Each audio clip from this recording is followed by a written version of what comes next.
Good day, boxing fans. If you're a boxing fan in the Western Cape, and this video is going to be for you, because today here at my home I've got the Provincial manager, Mr. Mzoli Tempi. We're going to chat firstly about the prospects that we have here in the Western Cape, which upcoming boxers are the ones to look out for. We're going to talk about that, some of the positive things that we've achieved in Western Cape boxing, and some of the challenges we face. And we're also going to chat to Mzoli briefly about how he got into boxing. If that's something that interests you, then stick around.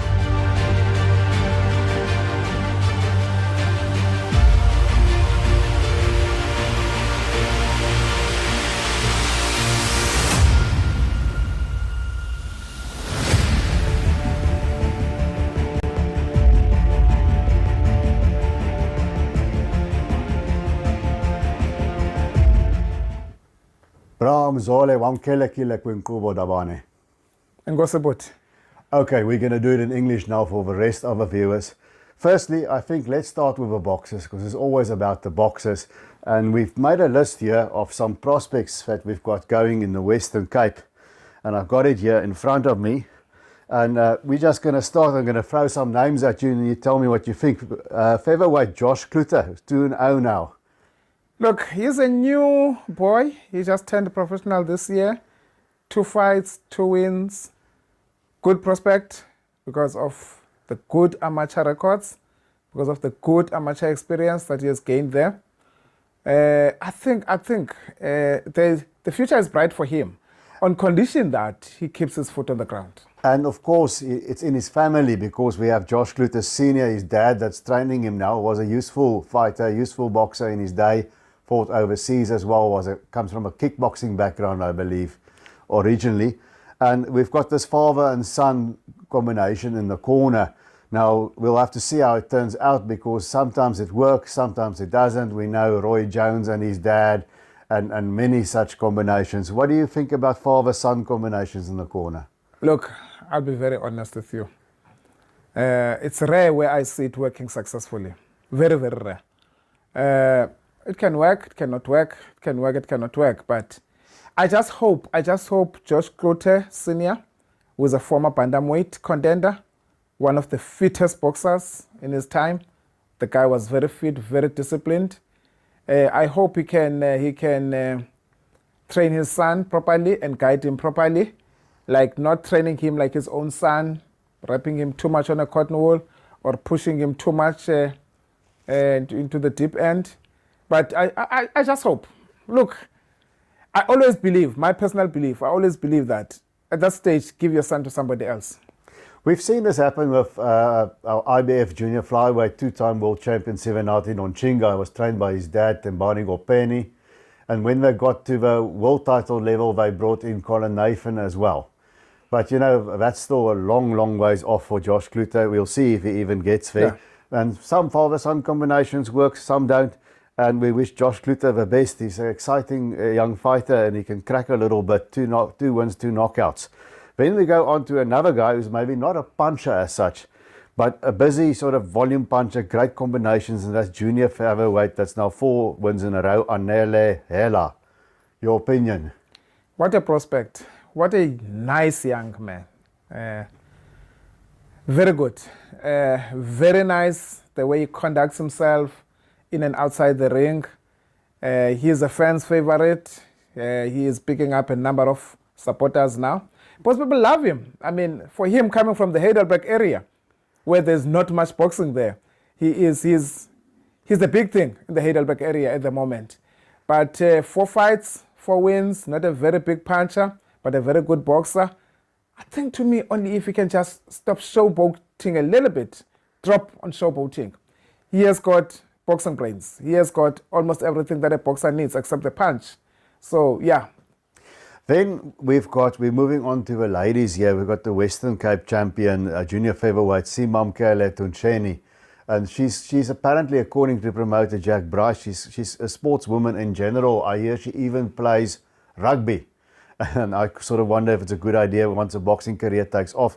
But Simamkele is now 6 wins in a row, 3 of them by way of stoppage. Her last win, she fought a lady from the Eastern Cape, Anam Kuza, And even though she was winless in her career, I saw her against Kaylee Swart and I knew she was tough, and it was very impressive how Tuncheni just stopped her in 3 rounds. And you were there to fight also, of course, being the provincial manager. What do you think about Simamkele Tuncheni? Firstly, let me talk about Anam Kluza. What an unfortunate girl. I don't think in South Africa today there's any boxer who has got boxing skill that Anam Kluza has got. She has got boxing. She boxes like a typical Eastern Cape boxer, like the male version. You see that from time to time. You see boxers and then they're 0-3 and no wins or whatever, and then you expect them to go down in a round or two when you look at the paper in front of you, and you see, whoa, they can actually fight. But somehow they don't win. That is the thing. That is the thing about Anam Kluza. You remember her fight against Kaylee Swart in Goodwood? Yes, I remember. That was it well. a fight of the day. Yes. Everybody in that hall was like up. That was a display of boxing. It was their contest was much better, technically speaking, as compared to the male bouts. It was much better. And then let's just get back to Simamkele Tuncheni. I thought it was impressive a way she took Anam Kluza out. We've seen her gone the distance, boxing from the distance over 10 rounds to win the Western Cape title. We've also seen her take somebody out. So where do you think Simamkele is going with her career? Look, Simamkele is a former rugby player, as Jack Bryce says. At amateur level, she had only 2 fights. Only 2 amateur fights. Then she came to professional. And I remember when she was doing testing, sparring test, so many people were like, this girl is not yet ready. And I was like, you know what? Let's give her a chance. And then she has proven herself. Look at her today. Western Cape champion, nominee for the Young Boxer of the Year. And the female game is not as deep as a male game. There's not that many boxers around, so you can move them up quicker. It's not unusual to see somebody with less than 10 fights fighting for a world title in the female game. Let's see where Simamkele Tuncheni can go. She's definitely a prospect in my opinion. She is. While we're talking about Kaylee Swart, that's another one I've got on my list. She's 3-0. She's a junior featherweight. I'm not sure if she's based in the Western Cape. Kaylee is based here. Is she based here? Yes. Because I saw her against Anam Kluza, and since then she's fought on Boxing 5 there in Joburg. That's another girl to watch. Look, my only worry and concern about Kaylee is her age. Okay. Look, for a female, she's not that old, but I think she's about 31 or 32 this year. Yes. And that alone tells you that she does not have so many years ahead of him. Looking at the competition in South Africa. It's not old in boxing per se, not but it's old in old for boxing. to start. Yes, It's old to to start. start. Yes. And also, there's not much competition in South Africa. She's not going to get like 3-4 fights a year. She's getting one fight. That's a general problem in South Africa. I think these prospects need to be fighting 4 times a year. Back in the day, giving away our age, there was a lot more boxing going on and they fought more regularly. I once checked Johnny de Plooy. I was suddenly thinking of him because we're talking about fathers and sons in boxing just a while back. And I saw when he was coming up, 1 year he fought 7 times. That's it. You see, we don't have that, unfortunately. But let's carry on. We have another junior featherweight. We're very talented in that division where Vuyani Bungu was such a long-reigning champ there behind you. But the other one, we're talking about Kaya Mlata, 5-0. What can you tell us about him? I think of all the prospects that we have in the Western Cape, he's the hottest at the moment. Okay, and he's got 4 knockouts. He is the hottest. Apart from the knockout ratio, his boxing, the way he conducts himself, and if you look at his last fight, his last win when he won the Western Cape title against a guy from Gqeberha, who is a former 2 or 3 time WBF Africa champion, rated number 2 in South Africa at that time. So that tells you a lot about Kaya Mlata. That tells you a lot. I think he needs 1 or 2 fights. I don't think more than 2 fights for him to challenge for the national title. You've mentioned somebody while driving here via WhatsApp to me, Asavela Peter. What can you tell us about him? Look, the boy is young. I like him. I've got something about the boy. I like him. But I think he is too wide on his when fighting. And I think he is overconfident. I think if he can just drop down a little bit on overconfidence and try to compose himself a little bit, I think he can go somewhere. He can go somewhere. He's a prospect. I mean, look, he lost his last fight against this boy from Hout Bay, Tendane. But that doesn't mean that was an end of the world for him. There's such a thing as a competitive loss. You sometimes can learn out of a loss as long as you don't get badly beaten up. That's the thing. You mustn't take a sustained beating and the confidence is gone and the punch resistance is gone after this.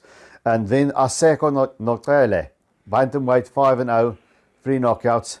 Another prospect. Another hot prospect. Another hot prospect, Aseko Notele.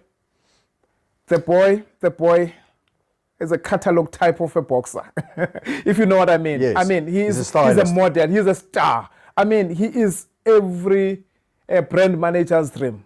I mean, if there's any brand manager out there who can attach their brand to that boy is a star. He's a catalog kind of a person. And it's good to see fighters carry themselves well outside the ring and also just learning to speak behind the microphone. They always say, if there's one guy in South Africa, or two maybe, that's very well, is Kevin Lerena and Kholisani Ndongeni Nomeva. Those are two guys that promote their brand very, very well. I think when they're retired, they can maybe, if they are so inclined, give these youngsters some coaching how to handle the media. Because sometimes you have to be factual, sometimes you have to bring a bit of hype, and you must still be authentic to your own personality. Don't forget, boxing is entertainment. Boxing is entertainment. So every boxer out there has to have a way of selling himself to the public and to the corporate world. If you cannot do that, you're not going to reap the rewards. Definitely. And another one, a junior lightweight, also 5-0, Sikelela Kgatasi. Look, Sikelela Kgatasi is another one, not different from Kaliswat. Sikelela Kgatasi just came back from a long layoff. He's about 30 as well. But what a star, what a boxer, what a good guy, what a crowd puller. When he goes and fights, all the people from the Fulani area, they are there. People from Northuk area, they are from there. They just pack the hall. So I think he is at that age or at that stage of his life where he needs to be pushed. Just throw him to the deep end. Yes, sometimes you have to take it. Just throw him to the deep end. It's sometimes boxers start late in life and it's not ideal. But there were those that achieved some success. I'm thinking about the heavyweight in America, Ray Mercer. I think he was 31 when he turned pro. He was an Olympic gold medalist. I think he started boxing at 25 or something in the amateurs. So it can be done. It's just not ideal. No, it's doable. And then we go to our Western Cape junior bantamweight champion, Luando Mgambi. He's got also in his last fight, he had a bit of a step up in class, something that some of his prospects still have to do. He fought a more experienced Lebogang Belane. It's a guy that was a great amateur but didn't really pan out as a pro. And he won the WBF Africa title over 10 rounds.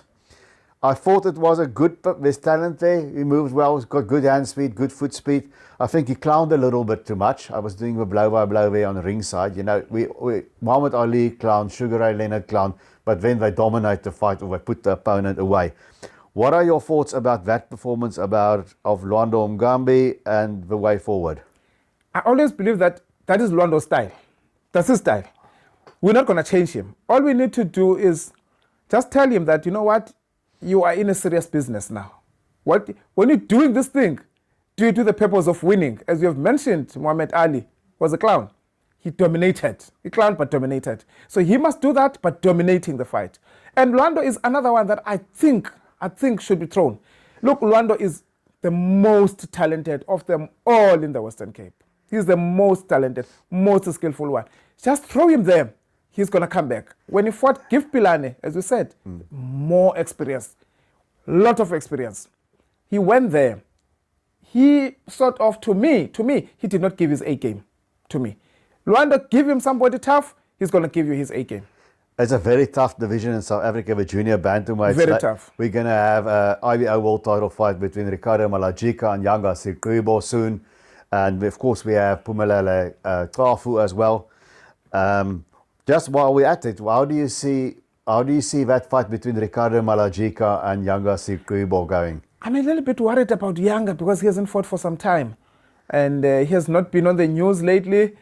Whilst Ricardo Malajika is like sort of dominating the news there, and he's got momentum going now, Ricardo, and I think he's improved a lot. Yeah, he is improving, has improved a lot, and I'm just worried about Yanga. Yanga is one of those very talented boxers in South Africa. Very, very talented boxers. But can he dust off whatever is on him and say, you know what, I'm going to step up and rise to the occasion? Can he do that? We will have to see. That's why they fight the fights. Now another guy that's maybe off a radar because he's been inactive for over a year. He's had a hand injury according to promoter Jack Bryce, and that's the flyweight Daniel Pontak, 7-0. Last time we saw him stop Mzwabantu Dabaza for a WBF belt, and I think he looked quite good there. I think I'm waiting to see Daniel Pontak back in the mix. What do you think, Mzoli? Look, it's almost 2 years now. I think his last fight was in August 2022. His last when he beat Dabaza. I might be wrong, but it was in 2022. His last fight. It's almost 2 years now. I'm just a little bit worried about him because before he went to this, he was coming all right. I mean, you could see the 3 fights before that one that the guy was like gaining momentum, was gaining confidence and all that. I'm just a little bit worried. Then there's another kid. This is a light heavyweight who's 4-0. This is Dylan Prosser. And I think it's nice that in his last fight he got a bit out of his hometown into Gauteng and fought there in the Emperor's Palace Golden Gloves Bowl. And he won a 4-round decision over Fulufelo Ramaliba, which is a sort of an in and outer. We saw him then in his next fight get knocked out in 1 round by Don Juan van Heerden. But what's your opinion about Dylan Prosser? Because the heavier divisions always tend to be a bit more marketable. They are more marketable, but do we have enough competition?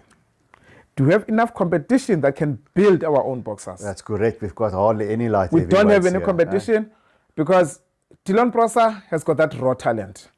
But if you could look at the boxers, at all the 4 boxers he has beaten, you look at their records combined, I think they've got something like 15 losses combined. And that's not a good return for him as a youngster. He's about 22, 23. He's a youngster. So he needs some competition. He needs people who are going to come up and box with him and fight with him. And I'm also a bit worried with the fact that where he trains, does he have enough sparring partners? Because that's another thing. A boxer can be good, very good, but if from the gym there's nothing happening, then that boxer might be stagnant. And then Emil Brits, also a guy of only 1 loss, that was against Atenkosi Plaatjes, who's considered the top prospect. And 5-1, three knockouts, junior middle. That's also a very interesting division in South Africa with guys like Shavante Koopman, Rock Knapp, Brandon Tyser. How do you see young Emil Brits' future? Emil is actually a welterweight. Emil Brits. A welterweight? Yes, he's a Western Cape welterweight champion. Okay. And he's rated somewhere number 3, number 4 in South Africa. Look, Emil is a good boxer. How I wish I can see him again being tested. I think he was tested once when he fought at Atenkosi Plaatjes and he lost there. I wish we can give him one more fight, another good fight, another good test before we can conclude about him. And here we've got a guy.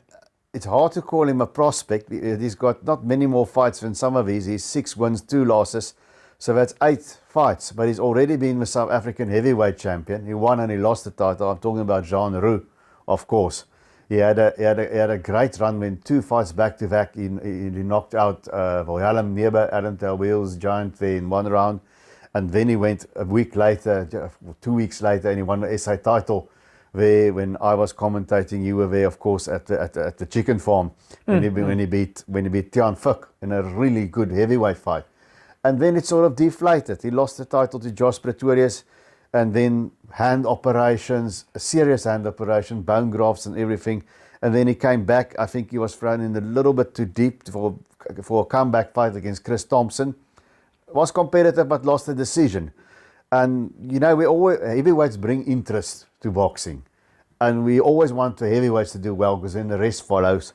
And I think Jean is, to me, still a talented heavyweight. He's not a big power puncher necessarily, but he's at his best. He's a combination puncher. He's got a very high work rate. Against Tiaan Fik, you saw that. He just throws combinations, and then that sort of went away. And I said to him one day when we were waiting for the bus to the airport, when he throws combinations, he does well. When he throws 1s or 2s like he did in his last 2 fights, it doesn't go that well. My question is, do you think Jean Roux can still rebuild and still be a South African heavyweight champion again? From middleweight upwards, we don't have much competition, with heavyweight included. Juan Ru, his last fight against Thompson, I also believe he was thrown into the deep end too early after the hand operation. Yes. I believe so. But now here's the question. Who would we have matched him against? Because of lack of competition. There was nobody else. There were people, but, sometimes you just throw somebody into the deep end. Juan Ru, in my opinion, can still come back. I think so too. He's a nice guy. In my opinion, he can still come back. I believe that after this loss, if his promotion can just get him one more fight, I don't know against who, but something like a confidence booster kind of a fight, then they're hard to find. It's probably going to be one of our fellows there from the DRC or so. Very hard to find. One of those type of fighters, but one or two fights like that get back in the mix and get back to, I think, what's worked. There's another guy that's passed the prospect stage, and that's welterweight Wasim Chilin. Recently went to Germany, lost the majority decision to Adel El Garmawi. Strange scoring. One judge gave El Garmawi every round. One judge had Chilin losing by 2 points, and the other had it even. And I think it was a very competitive loss that he can rebound from. So we're still watching Wasim Chilin's career with interest to see if he can make an impact in the welterweight division. And honestly, there was no replay available, but this looks like a knockdown to me in the first round. Well, that's Wasim Chilin. And then, of course, Tembani Mbangata, the junior lightweight, is also still around. He's just challenged Asanda Gingley for the SA title. We'll see what happens there. Now, that covers the list of fighters, but we've got a fight coming up here in the Western Cape, I believe, on 24th of September. We'll call it a local super fight. We've got Abdul Aziz Kunert and the pressure cooker Lunga Sitamela. Apparently, they're scheduled to fight there in a Jack Bryce card, and I think that's a very good fight. They two fighters with a fan following here. How do you see that fight? Look, as a Western Cape provincial manager, it's one of those fights that I don't really like. Because I'm more concerned about the loser. What's going to happen to the loser? Whereas with the winner, something might happen. I mean, if you look at both of them, their ages, the loser might be like, back and go. But, it is sort of a crossroads fight, because now we've got Abdulaziz on one side. I think I've almost been at almost every fight of his here, and he's gone from strength to strength. At the South African title level, it was just a hard thing to get over against Asanda Gingley, whom we know is a very tough guy. He might even be world-class somewhere in the future. Abdulaziz competed very well. I thought he lost a close decision. And then in the second shot against Mzoli Sabaiki, there at the Technicon, it was a close fight. It ended up being a draw. Also, just not right to get over everything. But and I thought in those fights, he fought the other guys' fight in spots a little bit too much. He's not a big puncher, and he kept exchanging, kept trying to outpunch the guy. And in his last fight, he scored an impressive 6-round knockout over Jona Segu. And from the second round on, I saw he kept the distance between himself and his opponent. He commanded the center of the ring, used his jab, kept the distance, and then threw the right hand and got Segu out of there. Now, Lunga has been around. I think he's been unfortunate. He's been a South African champion. He's been unfortunate that when he won the title, his opponent dislocated a shoulder, and that took something away from the victory. No fault of his own. And then he had a very good win against Kanyile Bulana. And then we found out after the fight there's been some issues with Bulana. And once again, Lunga lost some of his shine through no fault of his own, just bad luck again. He's gone overseas twice, to Russia and to Abu Dhabi. Weren't winning efforts, but he competed. So he's got a little bit more diverse experience than Abdulaziz Kunert, I would say. And if it was not for Kunert's last performance, I would have said Lunga wins this fight on points. He's just a bit more seasoned. But now I saw an adjustment and an improvement from Kunert in his last fight. And now I'm not so sure. How do you see that fight going? Look, the last fight, Kunert's technique was superb. Forget the opponent. His technique, the way he was throwing his jab, the way he was throwing his combinations 1-2, the way he was moving, the way he was gauging himself to the opponent, it was superb. It's superb. Lunga last fought when he was fighting Bulana here in Cape Town, as we say. And he fought in Botswana, won the WBF title. In Cape Town, he last fought here. Yeah. when he was fighting Bulana. And as you earlier mentioned, that there were problems with Bulana. That's what we heard after that. Afterwards, it came We out. only heard afterwards, because I remember I got a phone call around about 1 a.m. and his team and him at the hotel. I had to drive to the hotel at about 1 a.m. We had to take him to hospital, and he had to have emergency brain surgery. Yes. Emergency brain surgery. So because of a car accident he had before coming here. So one way or the other, Bulana was not super fit. The guy he fought in Botswana to fight for the WBF title, I don't know the guy. I honestly, and I did not even see the fight. It was a guy with a good record, and Lunga stopped him. I thought it was a good show there by Lunga. Then he went to Abu Dhabi, where he gave a good account of himself, but lost to Musa Gholam. Yes. Now the question is his confidence. Where is his confidence now? He lost his SA title by virtue of winning the WBF title, and he hasn't defended the WBF title. Psychologically, is he ready for such a fight like Kone? Was there no way to bring him another boxer to say, you know what, we're building you? As I said, as the provincial manager for the Western Cape, these are the fights I wouldn't like to see. I would love to see all our boxers prospering. Maybe if they meet, when they meet on a title fight. There must be something at stake. I think there's a yes and a no there. You know, you don't want to destroy your prospects by fighting each other just because the fans want to fight. Although at a certain stage, and I think at this stage now, Kunert and Sitamela can fight each other because they're not getting younger. They both have taken a few losses. So they both need to they're at the crossroads. They both need to either re-establish themselves that they can go on and do bigger things, or decide they've gone as far as they've gone, and that is it for them now. So I look forward to that fight. I think it's going to be a very fan-friendly fight. Now, moving on from the fighters, let's talk about the Western Cape boxing. We're not known as traditionally the biggest province in boxing. You know, also the manager of a Northern Cape as well, and I think they are still less boxing than we have. But Western Cape, we've been seeing a lot of tournaments happening, and as a result, we have all these young prospects coming through now. What are the good things that you've seen in your tenure here as almost said Premier, as Western Cape manager? What are the good things we have here in Western Cape? Look, first thing I identified when I came into being is exactly what you are saying. We are not known as a big powerhouse of boxing in South Africa. Not that we don't produce prospects. Not that we don't produce. We do produce prospects.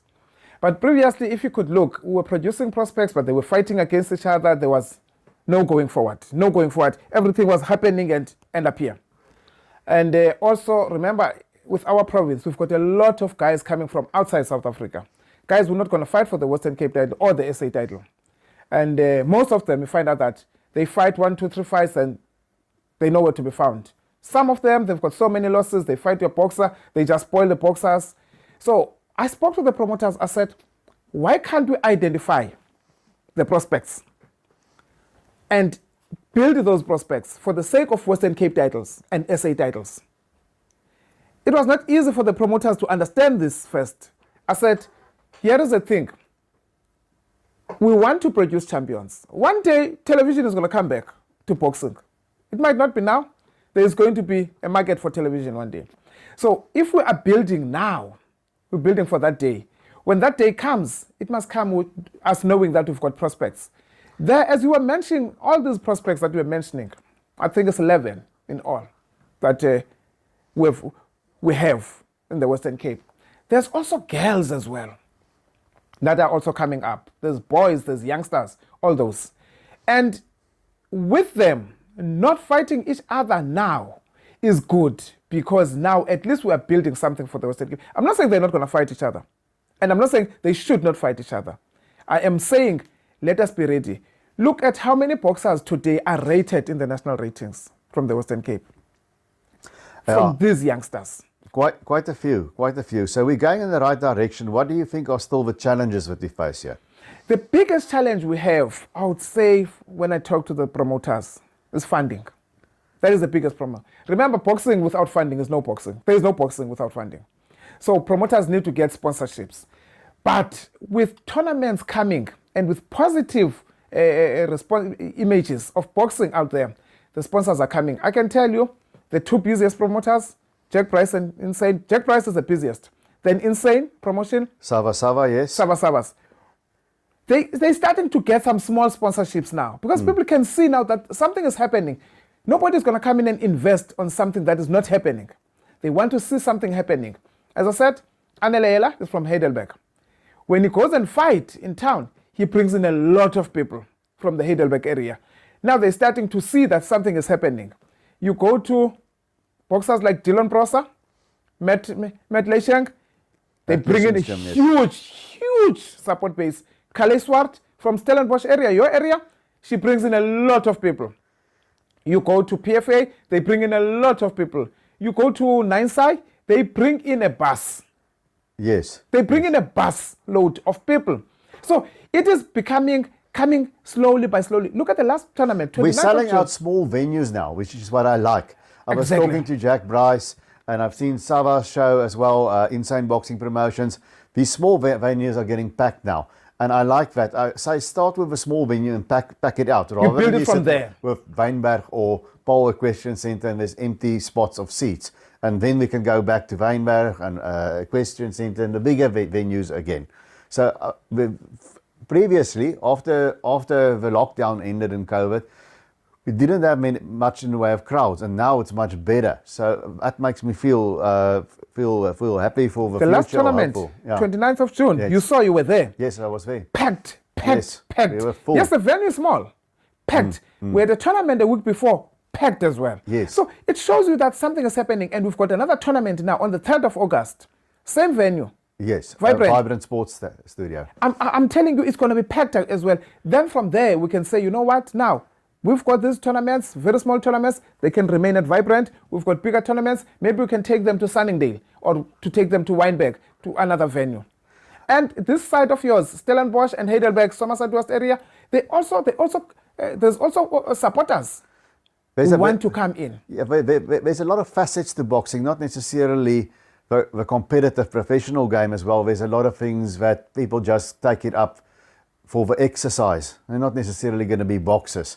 And that's also a side shoot that gives a bit of employment to some boxers and gives some exposure to the sport. You know, those guys, they're not going to be boxers, but they're going to come to the fights. So there's little things like that happening here in my neck of the woods as well. That's positive. So we've covered now the upcoming fights here. That's got a Western Cape favour, the prospects, the state of the game. Now we're going to talk about you, Mr. Tempi.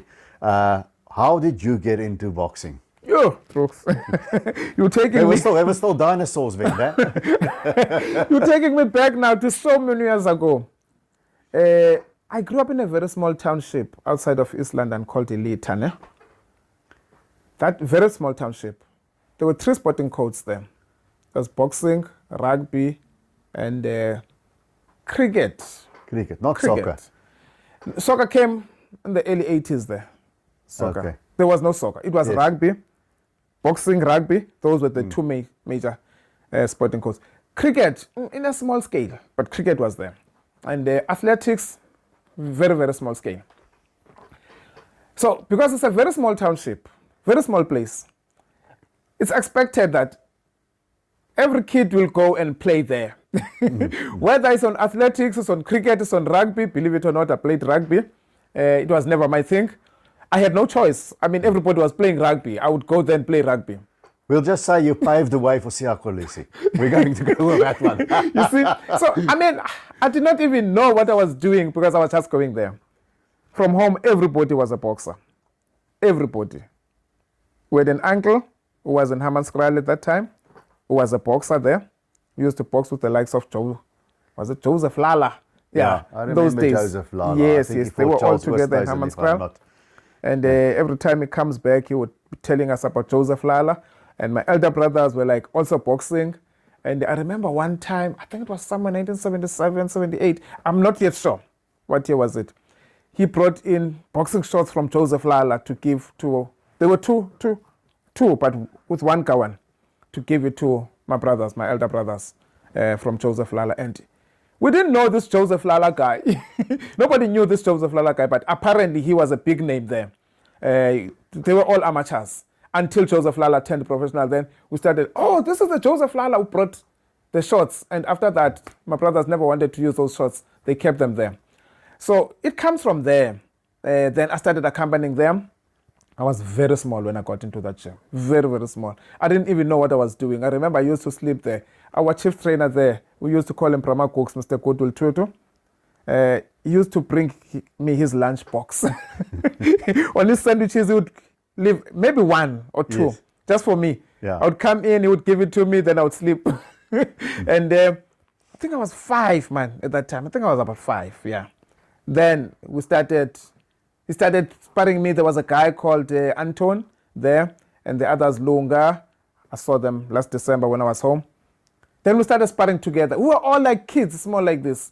We started sparring together even when they had tournaments. We couldn't get opponents because we were too young. Then we would be fighting together there as the prelims. So the love of boxing and the bug caught me then, somewhere 1976, up until today. Okay. And you know that once that bug catches you, you can't. So help you it. box yourself? I did box myself. I think I stopped. I started somewhere 1976. I was young, not knowing what was happening. Maybe somewhere 1977 when I started, until about 1983. Okay. There was And nothing I could do. from there on, you went through the various things, and you ended up on the administration side as you are today. Look, as I said, once this bug catches you, Yeah, you can't get out. you can't get out. We love boxing. You know, once you love boxing, you Yes. can't unlove it. Yes. I've tried almost everything. I've trained some boxers. I managed some boxers. I was also a ring announcer. Yes. I was also a promoter in boxing. But now here am I. Now I feel like, you know what? I felt like when I applied for this position, let me tell you, Drox, when I applied for this position, I felt like there is something lacking in the Western Cape that needs to be done. Without taking anything away from the previous administrator, I felt like we need new and fresh ideas in the province. Something that can come up. I'm saying to you now, in 3-5 years' time, my ideas will be stale. We'll need a youngster to come in and bring in new ideas. That is a way of life. That's how things work in life. Okay. Well, I think that's it from us today. You guys sitting there at home, please remember to like, share and subscribe, all those nice YouTube things so we can get the channel out there. Tabane, Ndiabulela, enkosi ngexesha nomsebenzi wakho. Desibonane. Enkosi kakhulu bhuti, kubulela mna kakhulu. Thank you Thank you, guys. Brooks. Remember to keep those hands up.